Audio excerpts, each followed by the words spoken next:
past 5 years or 10 years, people would just download a party list from Apollo, ZooInfo, drop it into a sequencer, spam everybody, and hope that that's going to get them meetings. You can't just spam your TAM. And so it's getting harder and harder every year to just be like, hey, here is our TAM. I'm just going to reach out to everybody on a cycle every month.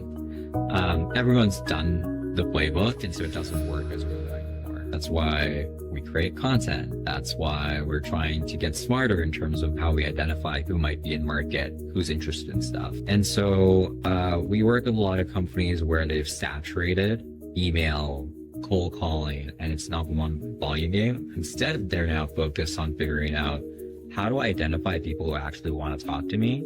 And how do I send them very tailored messaging using the observations and priorities that I've gained from kind of observing them? At Letterdrop, we help B2B companies build pipeline, and there are lots of ways in which you can do that. We help folks focus on the warmest leads and people who are actually in market and might want to talk to you.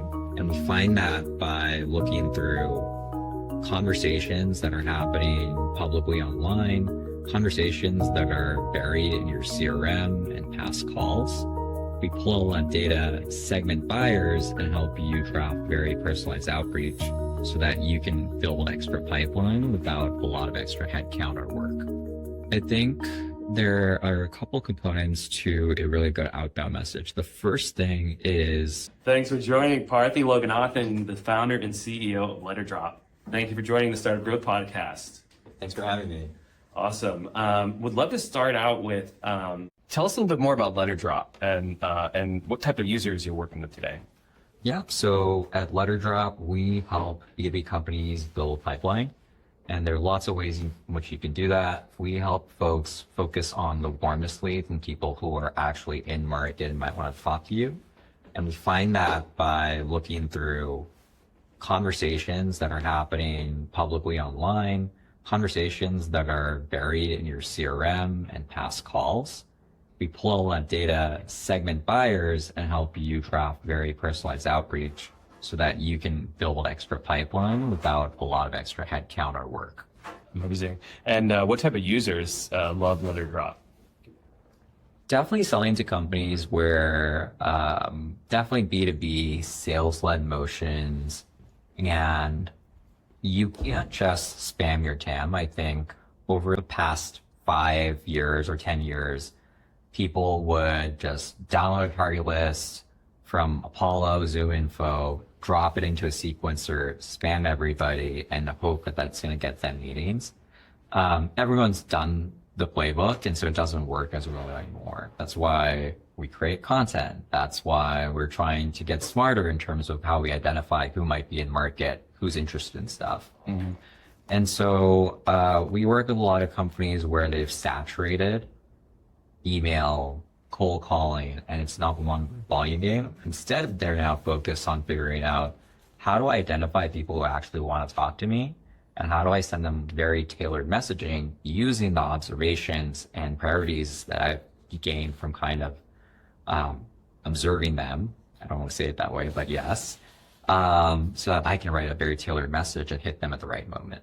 That's really interesting because everyone is on social right now. That seems to be, from what I'm hearing from a lot of other founders and leaders, is like social is where a lot of wins are happening for companies and customer acquisition. Like you're saying, like cold outbound on email is, I guess, I don't know, would you say it's dead or it's dying a slow death, or the spam your TAM is sort of not working? Yeah, it's not dead yet, but it's on its way there is what I'd say. I think there was actually a statistic about how reply rates on cold outbound, and this is from a large agency doing like millions of emails every month. It dropped 40% in 2024 alone. And so it's getting harder and harder every year to just be like, hey, here is our TAM. I'm just going to reach out to everybody on a cycle every month. Wow. So do you think about, from people talk a lot about touch points, from like hearing about your brand until they buy. Like, what do those touch points look like today compared to what they were like, 5 years ago. Yeah, and I think 5 year, I think a lot of the channels remain the same. I think people's portfolio of where they're investing is skewing towards the things which are a little harder to do, right? So doing things like a podcast, that's very high effort versus sending out the same templated email to thousands of people. But and it's not like people weren't doing podcasts 10 years ago to try to attract buyers to them. It's just that more people today understand that they need to do the high value stuff to stand out. Mm-hmm. And so when you think about touch points, your average buyer at any point in time, only like 2 to 3% of your market actually wants to purchase from you. So like take Fondo, for example, like how often are you switching like bookkeeping or looking for accounting solutions? And there are some key moments in your industry, for example, where people need to think about deadlines. And so you want to really start thinking about, okay, like who is publicly soliciting vendors and saying like, hey, like, does anyone have bookkeeping and accounting solution recommendations? I'm all ears. Or have you previously reached out to somebody and they said, hey, I'm happy with my current provider right now, but my contract with them expires in December. So reach out then, and then you don't do anything about it. So there's a lot of gold out there, and those types of touch points are information that you can use and gather to craft that perfect message outbound. In the meantime, you want to still stay warm with them. And so that's where content comes in. That's where your newsletter, your podcast, posting on social so that they remember you. So when the time is right, hopefully they come inbound, or at the very least, you can outbound and with a very high chance get that message read because now they trust you. I've just seen David constantly for the past couple of months. I remember somebody on his team reached out to me. And now when I'm actively looking, he reached out to me. Yes, let's do business together. Wow. And I know you've helped thousands of people with this type of stuff, with how to craft a good message, when is the right time. So I'd love to talk about, as people are thinking about outbound, whether it's on social or email, like what makes a good outbound message? Yeah. I think there are a couple components to a really good outbound message. The first thing is the observation or reason for reaching out. People need to, like, you can't just talk about yourself when approaching somebody. You can't just go say, hey, do you want bookkeeping solutions? And then a week later, do you want bookkeeping solutions now? That's not how it works. Instead, if I look for a change in your world, which makes the problem much more relevant to you, that is a good indicator to that you want to start a conversation with them. So I think the most important part of good outbound is actually having a very solid observation and building a viewpoint on their business and why they need to change.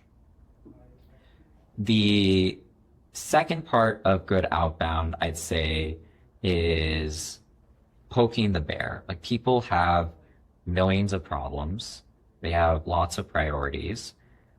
They can only ever solve their P0 priorities at any point in time. And so you need to sort of like tie that observation and hopefully your solution to that P0 problem that they have. And I call it poking the bear, essentially. And the last bit, and this is like where you talk about yourself a little bit and add some social proof. That's all fine. Everybody's going to have a variation of that. But I think the third component to really good outbound is having a really good offer. And so a lot of people, their offer is just meet with me so you can watch a demo. Nobody wants to do that. You and 1,000 other BDRs are reaching out to me, all telling me to take demos of tools that I'm not sure I need. But instead, if you gave me an offer where you tell me, like, I'm going to actually give you value for free, maybe I'm going to send you an asset. Maybe if you meet with me, we're going to go through, in our case, what we do is we say, like, hey, here's a bunch of warm leads you're missing today that you can be selling to. Would you be willing to, like, get on a half-hour call and walk through them together?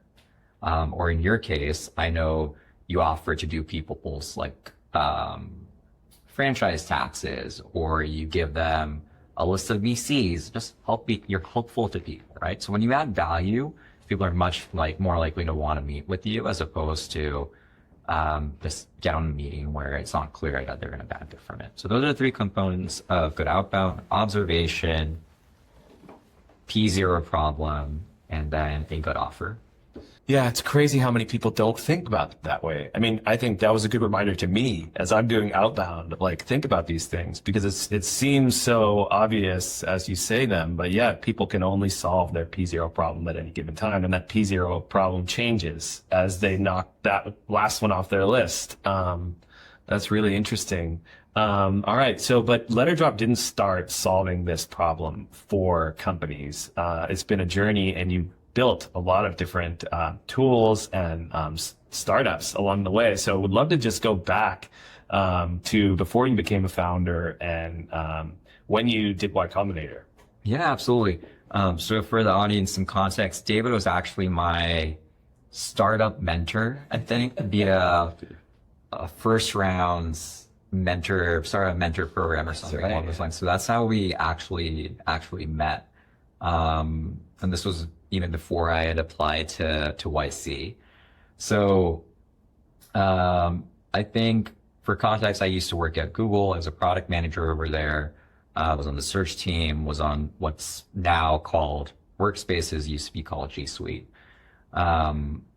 With startups, honestly, didn't know what I was getting into. It was just every Silicon Valley person's dream. It's like, oh yeah, I did the big tech thing. Now I want to go try my hand at startups. And if you're in San Francisco, that's the thing to do. And I think initially, even after I got into YC, initially it's like a solo founder, there's a lot of pivoting.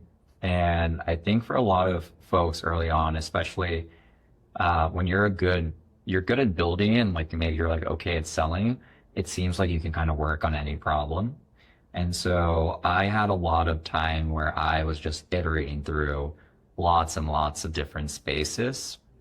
I think over time, what I've realized is it is better to spend time in a single space and really marinate in that problem so that you really understand the mechanics of that market and the people and build relationships and understand how they speak, how they think, etc. And so for me, that's become like growth and sales is what I've essentially marinated in for the last like 3-4 years effectively. But Letterdrop, like bunch of micro SaaS startups, some of which I sold for something, some of which I just like kept as passive income. Letterdrop really started out as kind of like an SEO tool because I had worked on the search team at Google, and that was going well. Closed a lot of great logos, including Ramp. I closed Descript, etc. And then I think sometime around 2024, we started seeing the market kind of change on us. ChatGPT had come out in late 2022. I think we were seeing that traffic was slowly moving there. And even though most traffic was still on Google, the way CMOs and people thought about investing in it was very much looking at ChatGPT. And it was unclear like what's going to happen there. I know now AEO has happened and it's still very unclear like what that is beyond just tracking different searches on different LLMs. But we knew we needed to change. And so we had a little tool to help people, I guess, like post on social and using like ideas for gong calls. And that independently had traction. And so we kind of started there. And then we started helping people produce more content to build awareness. And then from there, we moved to helping people actually capitalize on that awareness and use that as the observation for a signal. Hey, like I saw that you thought this piece of content I put out was really interesting. I want to reach out to you. And then we kind of built from there into what we have today, which is this conversational intent tool, which is able to kind of like mine all of these public sources and private sources of conversations for intent data and help you build that really good message I just mentioned earlier, where you have a good observation, poke the problem that that's something that's intrinsic to your business. Having a good offer is also intrinsic to your business, but we can help you personalize with AI and turn that observation into something that can get you a meeting and help you build a pipeline. So that's our journey here. Awesome. Yeah. And yeah, Parthi always builds really great products. I've been a customer of many of them. I remember Founder Phone, which was a great tool to give customers a direct line to founders. Of course, the first iteration of Letterdrop, we were using it for SEO at Fondo. And of course, we love Letterdrop today, as a way to, sort of take these conversations online, and turn them into pipeline in our CRM. So we love the products that Parthi builds. So what are people who are not using this channel right now? People who are not looking at social or conversations online, like, is that a big missed opportunity for any company today? I think it really depends on who you sell to, right? So when we talk to companies, if you sell to a digitally offline buyer, there isn't a lot of data for you, unfortunately. And so you need to get creative and figure out, okay, how do I reach these people? And maybe that's field marketing, maybe that's postal mail, that's something else. If you're like a lot of companies in San Francisco, and you're selling to other SaaS companies or professional services, and they are online, I think it's fairly safe to say that everybody is scrolling through feeds, like talking about stuff publicly, talking about stuff on private conversations, even if they're not online. And so I think there's still a lot of data for people to kind of like look through and decide, hey, is there anything from here that I can utilize to start an intelligent conversation with somebody? Mm-hmm. It's obviously really easy when somebody's very online. So recently, I was trying to reach out to Stevie K. She's the CRO at Banta. She's on all these podcasts. She's posting about stuff. She used to be like a professional gamer. She has her own Wikipedia page. So those kinds of people, very, very easy. If you're selling to those kinds of people, it's very easy to find all this information. Are you going to sit down and do hours of research to gather what's relevant to you? No. That's why you use AI or tools like Letterdrop to do that research for you, find the right triggers, and then say like, hey, you should reach out to Stevie, make it like gamer themed when you reach out to her, and say these things which poke the bear at her biggest problem, that we kind of put together based on this thing she said on the podcast, this call that you had with one of her reports 6 months ago, and this post that she just made. And so I think if you're selling to somebody online, it behooves you to start looking at that data and trying to figure out, how can I use that to gather and learn their priorities, so that when I reach out to them, I can I can reach out to them at the right time, and I can reach out to them with something that makes sense for them. That's not just templated. Yeah. Wow. That's awesome. So one of the things I love about Letterdrop is this like workflow feature. And a lot of us get, we all want to create content, right? We all know that that's going to help get more eyeballs on our brand and help increase our growth for our companies. But it's hard to come up with content ideas, and it's hard to find time to produce the content. So it's like one thing that we all have in common, probably in whether you're a founder or a salesperson or a BDR, like you're having conversations with your prospects, and that's happening like for us in Fathom. And so, could you talk a little bit about how people can like take this source of really rich content of conversations with prospects and customers and use it to create content?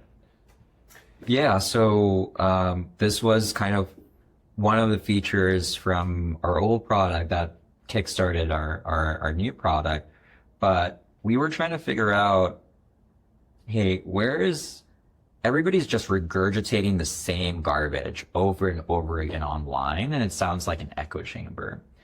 And that doesn't cut through the noise. And so how do we get the stuff that's really unique to your business and your customers, and how do we turn that into interesting sound bites? And obviously, like, tools like Fathom and Gone, Fireflies have really proliferated since the pandemic. And so there's so many gold nuggets in there. And so what we do at Letterdrop, we do a lot with that data, but one of the things we do with that data is help you identify those snippets that might be interesting to more of your prospects. So for example, at Fondo, I have tons of tax questions. And so when I meet with my Fondo rep and I have all these questions about tax deadlines and franchise taxes and I don't know, like managing different bank accounts and all kinds of bookkeeping questions, I come to Fondo and I talk to our Fondo rep about these problems. And now that's now a gold mine because there are probably a lot of other founders like me which have the exact same questions. You don't have to think really hard about creating new content. It's just sitting there. And so what we do is we take those Fathom calls in your case and we pull out those interesting tidbits of information, anonymize them, and turn them into public content that you can be posting. And assuming that your network and you're connecting with the right types of buyers, in your case, other founders, now they're seeing that and they're thinking to themselves like, oh yeah, it's like you read my mind in terms of problems I'm facing. No duh, because it came from somebody exactly like me who found Fondo helpful. And so now that makes me realize, oh, Fondo can solve that problem for me. I need to maybe like take a look at the solution. And so now you have very unique content that your competitor can't really copy because it came from problems you're solving, very tailored to one specific customer that you're hoping is kind of like scalable across or repeatable across your customer base. So that's one way in which Letterdrop helps people create content, is just repurpose the things that you're already talking about with your customers. You know that they're actually relevant pain points. How do we turn them into public assets that can drive net new business for you? Totally. Awesome. And even prospects, right? If you're on a demo and you're getting a lot of questions about Letterdrop, that's questions that other people have. And so providing those answers and content, what I thought was a really good idea. So let's talk about some boring stuff. So as you're building Letterdrop, would love to learn about sort of like your like back office stack. Like who did you use to incorporate banking, payroll, accounting, cap table? Like, can you tell us a little bit about your like back office, your boring back office journey as a founder? Yeah, and back office stuff it's the kind of thing that no founder wants to really deal with. You have important problems with your business. The last thing you want to do is worry about filling out paperwork or dealing with this. I'd say at Letterdrop, we have a pretty standard YC stack. We use Rex for banking and cards. We use Stable for our virtual mail, actually in our YC badge. Shout out to the Stable team. We use Fondo obviously to do our taxes and just not worry about that. Honestly, like tax season is usually like very stressful. So having experts who understand how startups work and the details about that help us is really, really helpful. Yeah, I'd say like that's like the and we use Pulley to help us with equity grants, incorporated with Clerky, pretty standard YC startup back office tech stack. The number one tech stack. Yeah. Yeah. So when we were catching up last week, you had just gotten off a call with an AI AE. So like, what was that like? And like, what's the state of AI today in that context and selling? Right. So it's so funny because I actively think about this every single day, and maybe like some people on my team are listening to this, but I actively think about how to keep our team as small as possible and use AI as much as possible. AI like follows instructions, can do repetitive, boring work, doesn't need a break, doesn't get sick, doesn't need PTO.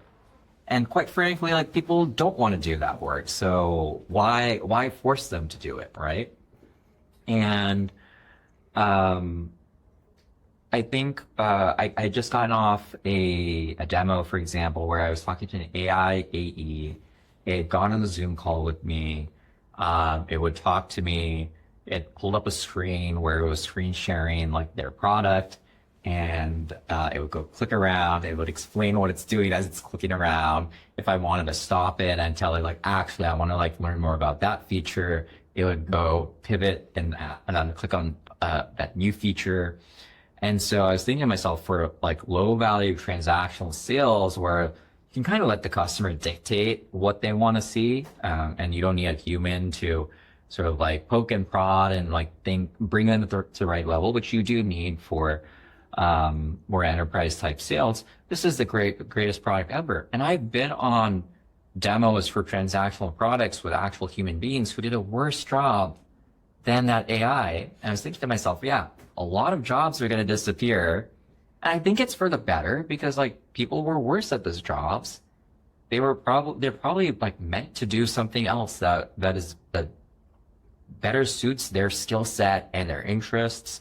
So I think we're headed into a world where you're going to have really smart people, A players, very small teams, and they're going to be assisted by a lot of AI agents, tools, whatever you want to call it. Like the nomenclature doesn't really matter.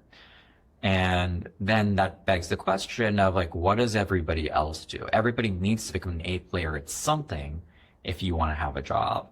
And so that essentially gets to the question of like, okay, like, do we have UBI for a good chunk of society? I think in terms of AGI, if we truly get to AGI, I think there are no more A players. Forget A players. AI starts telling humans what to do because it can't do certain things, maybe in the physical world. We're already starting to see that. You see companies like Mercor. It's just training data. Humans are basically, their task is to train the AI. The AI tells them what to get trained on. And so that's already starting to happen. So that's really, so, okay. Tell us about your definition of AGI, which you just talked about a little bit, but like, yeah, I'd love to hear that again, because I hadn't thought about it that way. But yeah, how would you define AGI? I think AGI is when AI is that people call it ASI, strictly better than humans at any sort of like intelligence tasks. And I think that's what I would call AGI or ASI. With regard to UBI, there's a different definition which I think matters. Ben Mann, who I went to college with very early on, like one of the co-founders of Anthropic, he talks about how in a couple of years, 50% of all economically viable work is probably going to be automated away. And we have the technology to do that today. I just saw the AI AE. So it's really about just like stitching these models together in a very convoluted way to get it to do the thing. But the intelligence layer is already there. It's just kind of hard to get it to interact with the screen and get it to like talk to you and get it on a Zoom call. That's the part that we're solving for now. We're no longer solving for can it think through the right steps? It can do that. That's solved. Wow. And okay, so what do you think will come first? This like AGI, ASI, or UBI? I think at the rate of current development, we might have AGI first. And if we do something like UBI, it's almost going to be like a stopgap solution. Because the AGI it's just going to release one day. Basically, there's going to be a month where one of these labs launches something and we're like, oh crap, this can kind of like do everything. And so you're going to have like maybe like a fair amount of job loss over like a 12 to 18 month period following that. And I think government or something's going to have, like someone's going to have to step in to be like, okay, like we need to figure out like what's happening with our economy. I'm not going to pretend like I know what's going to happen.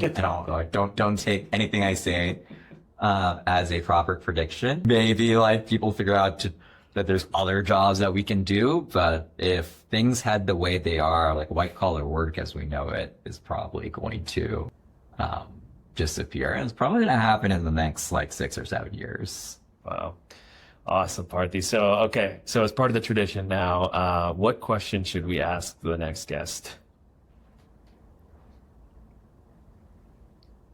How do you think about building for today versus building for the future? And going back to what we just talked about, I think a great example of that is Cursor is a company that's building for today. It's a world where software engineers have an IDE and interact with code. Anthropic, OpenAI, Google, and all these companies are building for a future where they want the agents to do all the coding. You don't need a human to look at a screen. Both of these companies should, in theory, not coexist, but they do today. And so do you build Cursor or do you build Anthropic is a really big question for founders. And it really comes down to like, when do you want to exit your business? What is your game plan? And it's very hard to tell what is the right timeline because it's moving so fast. Wow, that's a great question. Well, cool. Well, Parthi, where can we find you online? Where are some places we could find you in Letterdrop?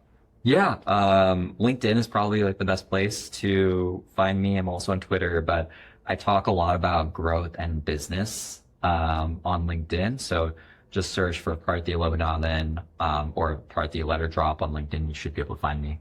All right, Parthi, thank you so much for joining us.